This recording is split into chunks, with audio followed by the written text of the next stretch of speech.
Dear students, আশা করি তোমরা সকলেই ভালো আছো।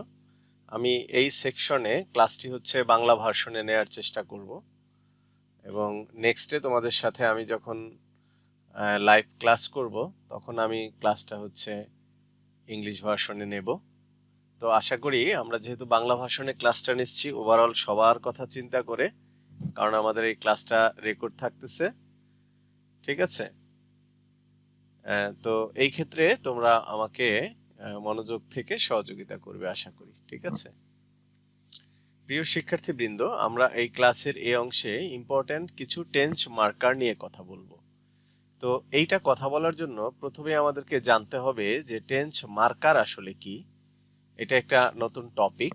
টেন্স মার্কার হচ্ছে আমরা গতানুগতিক যেভাবে সেন্টেন্সগুলি দেখি, সেন্টেন্সগুলির ভেতরে কিছু ওয়ার্ডস থাকার কারণে সেই সেন্টেন্সগুলি একটা নির্দিষ্ট টেন্সকে মেনশন করে। তাহলে আমরা জানবো আজকের এই অংশে যখন সেন্টেন্সের ভিতরে কিছু স্পেসিফিক ওয়ার্ডস থাকবে তখন সেটা একটা রুলকে মেনশন করবে, ঠিক আছে? তো সেই রুলসটা কি হতে পারে আমরা কতগুলি উদাহরণের মাধ্যমে সেগুলিকে জানবো। আমার এখানে যে স্লাইডসগুলো রয়েছে সেই স্লাইডসগুলোকে আমি দাগাদাগি করব এবং এই যে আমি তোমাদের এখানে আন্ডারলাইন্স করব, কিছু অ্যান্টোনেশন ব্যবহার করব, তার মাধ্যমে আমি তোমাদেরকে বোঝাতে চেষ্টা করব, ঠিক আছে? ফার্স্ট এক্সাম্পলটি তোমরা লক্ষ্য করো, এখানে আছে হি অলওয়েজ মেক লেট। কেমন? তাহলে এখানে ব্র্যাকেটের ভেতরে আমার যে ভার্বটি রয়েছে সেটা হচ্ছে মেক। হ্যাঁ, মেক হচ্ছে ভার্বের প্রেজেন্ট ফর্ম। দেখো, এটা এই সেন্টেন্সটি রং ছিল, ভুল ছিল। এটার কারেক্ট হচ্ছে হি অলওয়েজ মেক্স লেট। এখন এখানে মেক্স এর সাথে এস বা ইয়েস যুক্ত হয়েছে। তো এটা কেন হয়েছে আমরা এখানে একটা এক্সপ্লানেশন দিয়েছি ইংলিশে।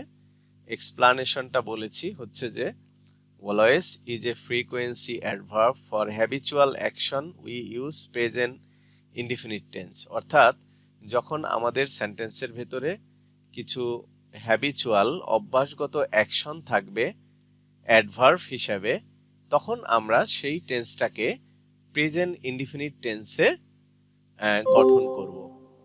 সেই আমাদের হ্যাবিচুয়াল অ্যাডভার্বগুলি কি কি?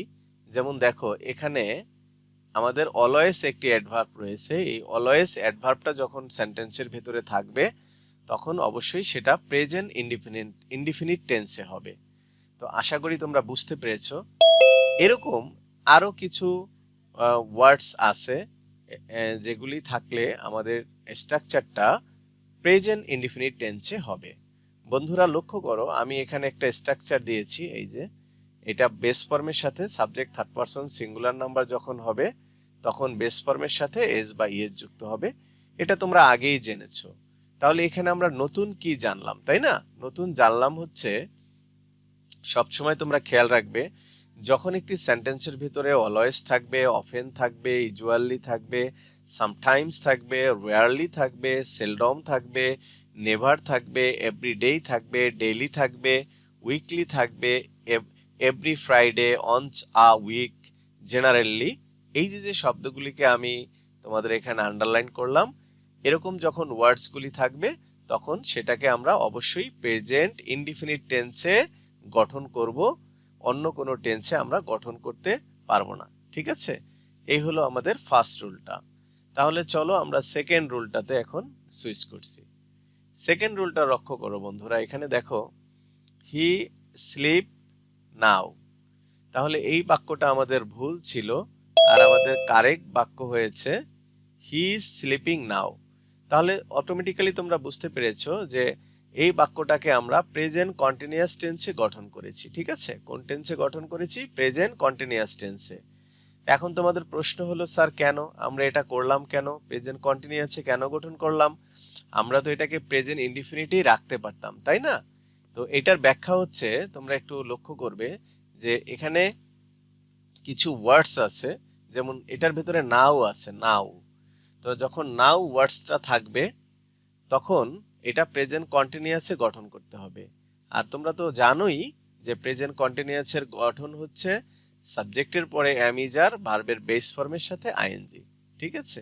তো সেই অনুযায়ী আমরা কি করেছি, এখানে সাবজেক্ট ছিল হি, তারপরে হচ্ছে এম ইজ আর এর হির পরে আমরা ইজ দিয়েছি, কেমন, আর হচ্ছে আমরা ভার্বের সাথে স্লিপিং এর সাথে আইএনজি দিয়েছি।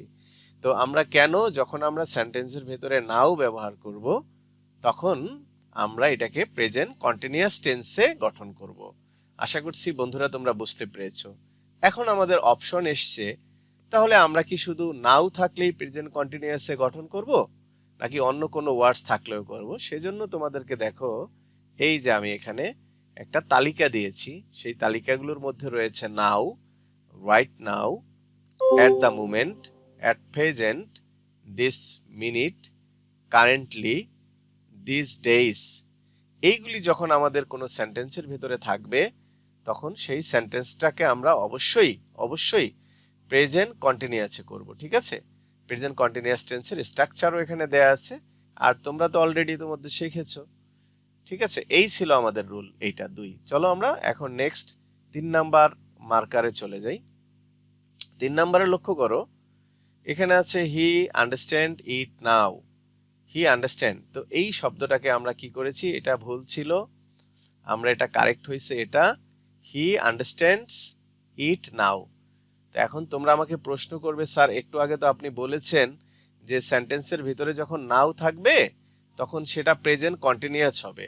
তো এটা তো স্যার আপনি প্রেজেন্ট কন্টিনিউয়াস করেননি। হ্যাঁ, তোমরা ঠিক ধরেছো, এটাকে আমি প্রেজেন্ট করিনি, কারণ প্রেজেন্ট কন্টিনিউয়াস করিনি, কারণ হচ্ছে কি এখানে আমাদের একটা আলাদা রুলস অ্যাপ্লাই হয়েছে। সেটা হচ্ছে কি, দেখো কিছু ভার্বস আছে আমাদের, যেমন লাইক আছে, লাইক লাইক ধরো, আন্ডারস্ট্যান্ড আছে, বিলিভ আছে, লাভ আছে, ঠিক আছে? এই ভার্বগুলোকে বলা হয় হচ্ছে স্ট্যাটিভ ভার্ব, স্ট্যাটিভ ভার্ব বলে। হ্যাঁ, তো এই ভার্বগুলির সাথে কখনো আইএনজি হয় না। দেখো, বুঝতে পেরেছো কি কি ভার্ব? কমন স্ট্যাটিভ ভার্বগুলি আমাদের হচ্ছে কি কি? নো, এই যে আমি একটু আন্ডারলাইন করে দেখাচ্ছি, know, understand, believe, like, love, hate, remember, prefer, seem, belong, own. তোমরা অবশ্য তোমাদের সাউন্ডটা শোনা যাবে না, তারপরও আমার সাথে তোমরা তোমাদের সিটে বসে একটু বলতে পারো প্র্যাকটিসের জন্য যে স্ট্যাটিভ ভার্ব হচ্ছে কি কি, আমার সাথে একটু বলতে পারো তোমরা। Know, understand, believe, like, love, hate, remember, prefer, seem, belong, own. Okay, এই ভার্বগুলি যখন থাকবে তখন আমরা এটাকে প্রেজেন্ট নাও, যদিও নাও, ইভেন দো যদিও এখানে নাও থেকে ছিল, ঠিক আছে, তাহলেও আমরা এটাকে কোন টেন্সে করেছি? প্রেজেন্ট ইনডিফিনিট টেন্সে করেছি, আমরা প্রেজেন্ট কন্টিনিউয়াসে করিনি, কারণ এই ভার্বগুলো স্ট্যাটিভ ভার্ব। স্ট্যাটিভ ভার্বের সাথে কখনোই ভার্ব অফ সেন্স এগুলির সাথে আইএনজি হয় না। তাহলে আমরা এবার 4 নাম্বার চলে গেলাম। 4 নাম্বারে লক্ষ্য করো, আমাদের এখানে যে what he do at this moment, ঠিক আছে? আবার এই সেন্টেন্সটা রং আছে, আমরা রাইট হচ্ছে এটা। ওকে, তাহলে এখানে হচ্ছে কি আমাদের বিষয়টা খেয়াল করতে হবে যে what he do at this moment, এই ক্ষেত্রে এটা কিন্তু প্রশ্নবোধক চিহ্ন আছে। প্রশ্নবোধক চিহ্ন থাকলে আমাদের শুরুতে কি আছে? হোয়াট আছে, এটা একটা ডবলএইচ ওয়ার্ড। ওকে, ডবলএইচ ওয়ার্ড যখন থাকবে তখন কিভাবে হয়, এই যে স্ট্রাকচারটা এখানে দেওয়া আছে, স্ট্রাকচারটা আমরা দেখব। তার আগে তোমরা একটু মনে করো তো, একটু আগে আমরা পড়েছি না যে আমাদের যদি এট দিস মোমেন্ট থাকে, এট দিস মোমেন্ট, ঠিক আছে, এই যে আমি হাইলাইট করছি, তাহলে সেটা প্রেজেন্ট কন্টিনিউয়াসে হবে। কেমন? তা যদি প্রেজেন্ট কন্টিনিউয়াসে হয় সেই ক্ষেত্রে আমাদের স্ট্রাকচারটি কি দাঁড়াবে? ডবলএইচ করার জন্য, মানে প্রশ্নবোধক করার জন্য প্রথমে হবে হট, তারপরে হটের পরে অক্সিলারি ভার্ব আসবে হচ্ছে এম ইজ আর, তারপরে আসবে সাবজেক্ট, তারপরে আসবে ভার্বের সাথে আইএনজি। বুঝতে পেরেছো? অর্থাৎ প্রেজেন্ট কন্টিনিউয়াসটা ডবলএইচ ইন্টারোগেটিভ হয়ে গেল। ঠিক তেমনি এখানে হট বসছে, অক্সিলারি ভার্ব ইজ আসছে কেন? এই যে হির সাথে ইজ হয়, ডুইং হচ্ছে এট দিস মোমেন্ট হচ্ছে। তাহলে মূল কথা হচ্ছে এটা এট দিস মোমেন্ট থাকার কারণে আমাদের প্রেজেন্ট কন্টিনিউয়াস হয়ে গেল। আর প্রেজেন্ট কন্টিনিউয়াসের যখন আমরা ডব্লিউএইচ ইন্টারোগেটিভ করব তখন এই স্ট্রাকচারটা কি করবে, মেনটেন করবে। ঠিক আছে। আর তোমরা তো জানোই মার্কার আমরা ইতিমধ্যে পড়েছি যে যদি আমাদের নাও থাকে, অ্যাট দিস মোমেন্ট থাকে, রাইট নাও থাকে, জাস্ট নাও থাকে, তখন আমাদের এটা প্রেজেন্ট কন্টিনিউয়াস টেন্সে হবে। তাহলে চলো আমরা 5 নাম্বার উদাহরণে আমরা এখন যাব। He live home just now. দেখো এটা রং ছিল, তাহলে আমরা এটা টেন্সে রং ইন অর্ডার ছিল টেন্সের ক্ষেত্রে, তাহলে রাইট হয়েছে। এটা রাইট কি হয়েছে, he has left home just now. অবশ্যই তোমরা এখানে দেখতে পাচ্ছ যে হ্যাজের পরে ভার্বের V3 আছে। ওকে, হ্যাজের পরে আছে ভার্বের V3। তাহলে হ্যাজের পরে যখন ভার্বের V3 থাকবে তখন এটা অবশ্যই প্রেজেন্ট পারফেক্ট টেন্স। ঠিক আছে। এখন তাহলে প্রশ্ন হচ্ছে স্যার নাও থাকলে তো, শুধু নাও থাকলে তো আমরা জানি প্রেজেন্ট কন্টিনিউয়াস হয়। তোমরা লক্ষ্য করো এখানে কিন্তু নাওর আগে একটা জাস্ট কথা আছে। এখন এটা হচ্ছে জাস্ট কথা, কি কি, জাস্ট নাও। তাহলে জাস্ট নাওতে আমাদের ব্রিটিশ ইংলিশে প্রেজেন্ট পারফেক্ট টেন্স হয়। Okay, shows a very recent event, এটা খুব সাম্প্রতিক সময়কে নির্দেশ করে, এজন্য এটা প্রেজেন্ট পারফেক্ট টেন্স হয়। ঠিক আছে।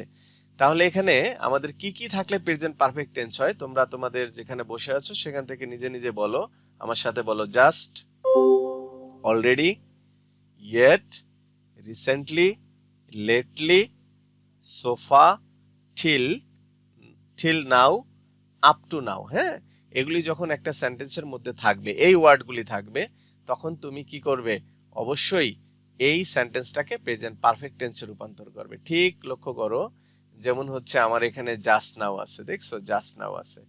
যখন জাস্ট নাও আছে তখন আমরা এটাকে প্রেজেন্ট পারফেক্ট করেছি, আর প্রেজেন্ট পারফেক্ট করার কারণে হের পরে কি হয়েছে, হ্যাজ হয়েছে, ভার্বের V3 হয়েছে, লিভের V3 হচ্ছে কি, লেফট।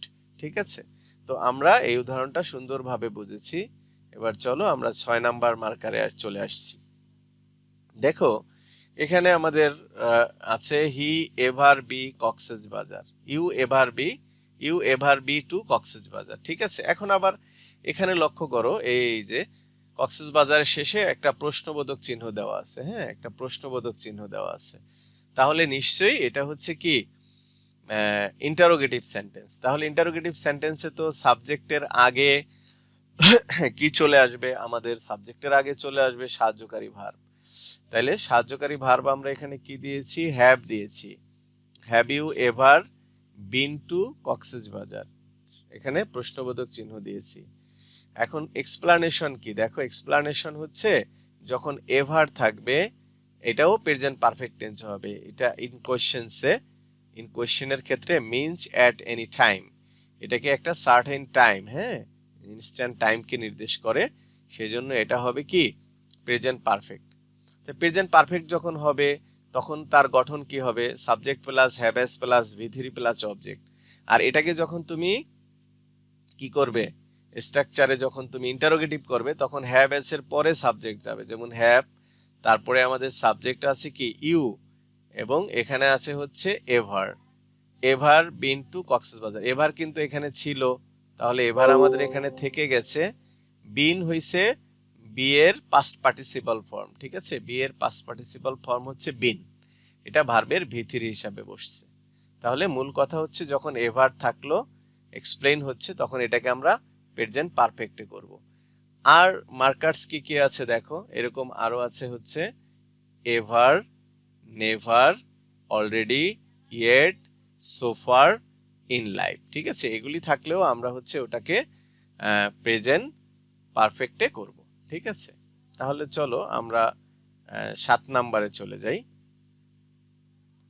7 নাম্বারে লক্ষ্য করো, আমাদের এখানে যেটা আছে সেটা হচ্ছে I never see such an incident.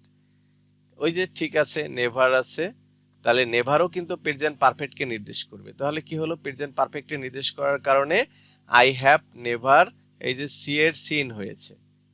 হ্যাঁ, never present perfect, never, ever, so far, up to now, till now, আরেকবার রিপিট করলাম আমরা, এটাও রিপিট হলো ওই আগের উদাহরণটা, এটা থাকার কারণে আমাদের প্রেজেন্ট পারফেক্ট হয়েছে। আশা করি বন্ধুরা তোমরা এটা খুব সুন্দরভাবে বুঝতেছো। ঠিক আছে।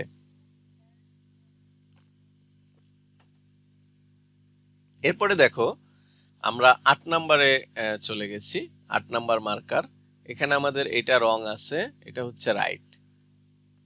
সিন্স মর্নিং, তাহলে একটা সময়কে নির্দেশ করছে। সিন্স মর্নিং, সিন্স এবং ফর, এটা যখন একটা সেন্টেন্সের ভেতরে থাকে তখন আমাদের এটা প্রেজেন্ট পারফেক্ট কন্টিনিউয়াস হয়। ওকে, তাহলে প্রেজেন্ট পারফেক্ট কন্টিনিউয়াসের গঠন কি? সাবজেক্ট, তারপরে হ্যাভ বিন বা হ্যাজ বিন এর একটা বসবে, তারপরে আমরা ভার্বের সাথে আইএনজি হবে, তারপরে সিন্স মর্নিং।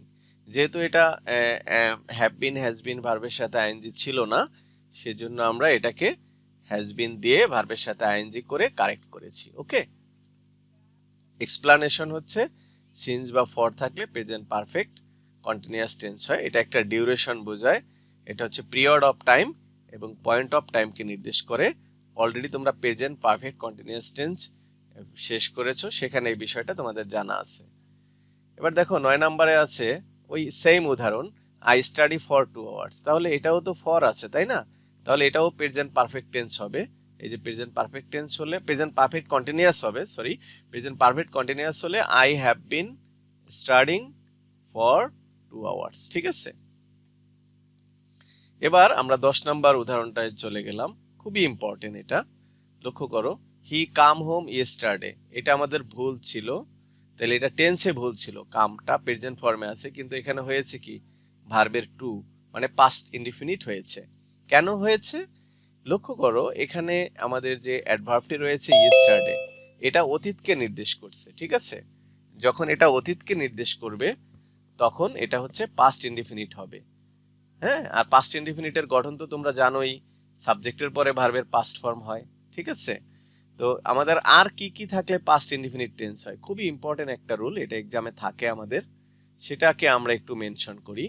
যেমন ধরো yesterday, last night, last week, ago, in একটা সাল থাকবে, দ্যাট ডে, হোয়েন, এই যে হোয়েন আই ওয়াজ চাইল্ড, এগুলি যখন একটা সেন্টেন্সের মধ্যে এই ওয়ার্ড বা ফ্রেজগুলি যখন থাকবে তখন সেটা কোন টেন্স হবে? হ্যাঁ, অবশ্যই সেটা পাস্ট ইনডিফিনিট টেন্সে করতে হবে, মানে ভার্বের ভি টু ইউজ করতে হবে। ঠিক সেম ভাবে দেখো, দে গো দেয়ার লাস্ট মান্থ, তাহলে লাস্ট মান্থ আছে, এটাও পাস্ট ইনডিফিনিট হবে, কিন্তু এখানে আবার লক্ষ্য করো একটা কোশ্চেন মার্ক দেওয়া আছে, মানে এটাকে আমাদের কি করতে হবে? ইন্টারোগেটিভ করতে হবে। তাহলে পাস্ট ইনডিফিনিটের ইন্টারোগেটিভ কি? সাবজেক্টের আগে ডিড বসে, আমরা জানি পাস্ট ইনডিফিনিটের সাবজেক্টের আগে কি বসে? ডিড বসে। তাহলে সাবজেক্ট হলো দে, তার আগে অক্সিলারি ভার্ব আসছে ডিড, যখন এখানে ডিড আসবে তখন আবার মূল ভার্বটা প্রেজেন্ট ফর্ম হয়ে যাবে, go. Did they go there last month, লাস্টে কোশ্চেন মার্ক আছে। ঠিক আছে, ডিড আসলে ভার্বের বেস ফর্ম হয়। খুব সুন্দর করে এই নোটসটি আছে, দেয়া আছে। আমি যখন ক্লাস আমাদের শেষ হবে তখন আমি তোমাকে এই নোটসটাও আবার প্রোভাইড করব, যাতে তোমরা দেখে দেখে আমার এই ক্লাসের সাথে মিলিয়ে নিতে পারো। ঠিক দেখো, ঠিক তেমনি এখানে আছে আমাদের পরের একটা উদাহরণ আছে, আমরা 12 নম্বরে চলে যাই। হি প্লে দেন, এখানে এটা ভুল আছে, তাহলে এটা কি হয়েছে? হি ওয়াজ প্লেইং দেন। এখন এটা কেন হলো জানো? যখন দেন থাকবে কোনো সেন্টেন্সের মধ্যে তখন সেটাকে পাস্ট কন্টিনিউয়াস টেন্সে করতে হবে। পাস্ট কনটেক্সট, একটা এটা action progress in the past কন্টিনিউয়াসে করতে হবে আমাদের। আর তোমরা তো পাস্ট কন্টিনিউয়াসের গঠন জানোই, পাস্ট কন্টিনিউয়াসের গঠন হচ্ছে ওয়াজ ওয়্যার ভার্বের সাথে আইএনজি। কি থাকলে কি থাকলে করতে হবে একটু মনে রাখো, at that time, then, at 5 PM yesterday, while, when, এগুলি যখন থাকবে তখন কি হবে? এগুলি থাকলে পরে পাস্ট কন্টিনিউয়াসে করতে হবে। ঠিক আছে, ওকে ফাইন। তারপরে দেখো, while I play I saw him, তাহলে এখানে এটা কি হয়েছে একটু মার্কিং করে দেখাই আমাদের। হোয়াইল যখন থাকবে তখন হোয়াইলের পরে সাবজেক্ট হবে, তারপরে ভার্বের সাথে আইএনজি হবে। হোয়াইল থাকলে হোয়াইলের পরে সাবজেক্ট আই, তারপরে হচ্ছে এটা পাস্ট কন্টিনিউয়াস হবে, সরি পাস্ট কন্টিনিউয়াস হবে। পাস্ট কন্টিনিউয়াসের গঠন কি? Subject plus was wire plus ভার্বের সাথে আইএনজি। ঠিক আছে, তাহলে আমাদের কি করব? আমাদের রুলটা হচ্ছে হোয়াইল থাকলে পাস্ট কন্টিনিউয়াস হবে, তাহলে হোয়াইলের পরে কি হবে? পাস্ট কন্টিনিউয়াস হবে। পাস্ট কন্টিনিউয়াস করতে হলে সাবজেক্টের পরে ওয়াজ ওয়্যার ভার্বের সাথে আইএনজি দিতে হবে। ওকে, আমরা রুলস 14 চলে যাই। দেখো, খুবই এটা তোমরা অলরেডি করেছো। The patient die before the doctor came. Okay, তাইলে এখানে এটা কিভাবে হয়েছে? হ্যাঁ, the patient die before the doctor came. এখানে দেখো বিফোর আছে, আমরা পাস্ট পারফেক্ট টেন্সটা অনেক সময় নিয়ে পড়েছি।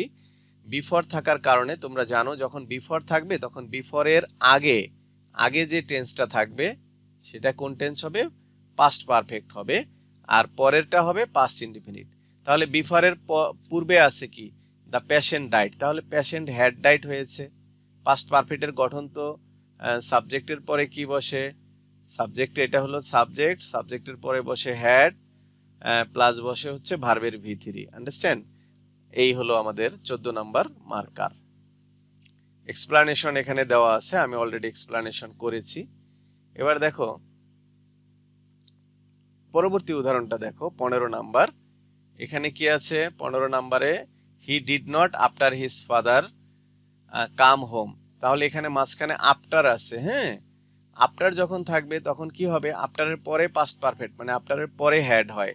তাহলে সেই ক্ষেত্রে কি হয়েছে? He did it after his father had come. He did it after, এই যে মাঝখানে আফটার বসছে, তার হিজ ফাদার হচ্ছে সাবজেক্ট। তাই যেহেতু আফটার আছে তারপরে পাস্ট পারফেক্ট হবে, তাহলে সাবজেক্টের পরে হ্যাড, ওকে, তারপরে হচ্ছে ভার্বের ভি3 কাম। এভাবে আমাদের এটা হয়েছে।